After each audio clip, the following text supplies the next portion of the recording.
Tropical storm Eloise has brought heavy rains and strong winds to parts of South Africa after hitting Mozambique at the weekend. Now, emergency services are on high alert across the country. Dasen Thathiah joins us now from the Blyde River in Mpumalanga. So, Dasen, heavy rainfall in Mpumalanga over the past few days. What can you tell us about the rescue operations right now?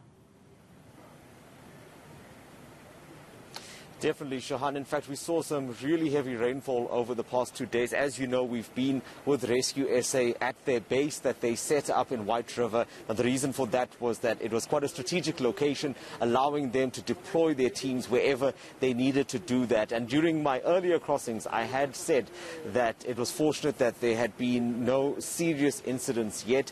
Unfortunately, I have to change that because behind me at the Blyde River, there is a search currently going on now. You'll see some of those team members that are currently looking for a man who disappeared. We believe that he's about 35 years old from what we understand, and he was crossing through here.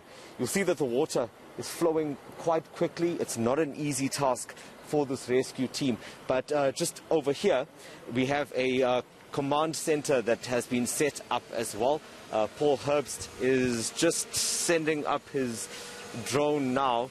This will also give them an opportunity to track over the river, giving them basically a second set of eyes in the air. But I'll allow Paul to just talk me through it. I see the images coming through here now. Paul, it's still early on in the search, but what are we seeing so far?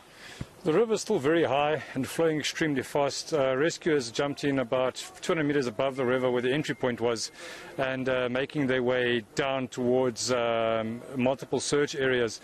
As you can see, one of the rescuers over here, I mean, he's coming down quite fast.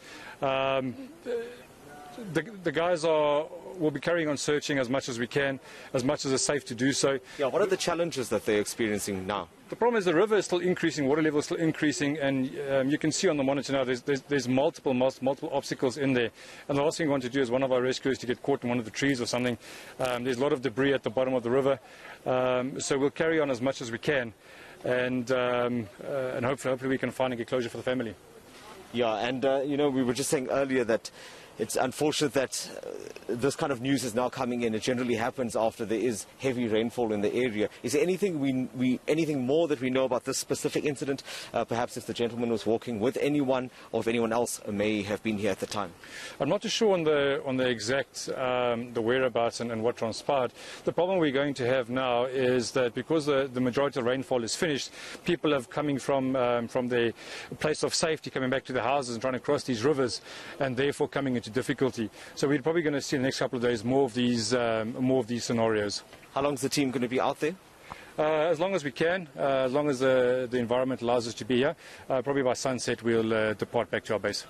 Thank you very much. Paul Herbst, it sounds like this team has their work cut out for them. But you know, Shahan, what's really remarkable about the people that you see behind me now, the majority of them are actually volunteers. So this is beyond just Rescue SA and the IPSS team that you're seeing here. There are also other local rescuers that are in the area that have been working closely with the disaster management agencies, and they are trying to get this kind of information coming through. I mean, even just getting here, this is about an hour away from where the base was. So right now it's just a matter of dealing with these agencies, dealing with the local the communities, trying to find out if everyone is in fact safe and accounted for. But as we wrap this up, Shahan, the search will continue at least until light and the weather allows. Yeah, Dasen, as you of course went through areas of concern throughout the day, what's the damage looking like? What could people actually see given these heavy winds and rain? Well, just driving through the immediate area which led us here and also around where the camp is, Shahan, and I'll just allow you to look at these visuals while I carry on talking to you. We noticed that there were some of the roads that were partially blocked off. Fortunately, the police and other officials, where possible, had cordoned off those areas, but it was certainly dangerous because you had some rocks falling down, some trees. But for now, just from the areas that we had covered, we did see the Crocodile River flowing very, very heavily. It looked like that water was really gushing down over the past 2 days or so. Fortunately, though, we haven't seen any structural collapses. It doesn't mean that they haven't happened. It just means that either this team hasn't been alerted to it or we haven't come across it yet. All right, we're going to leave it right there. Dasen Thathiah.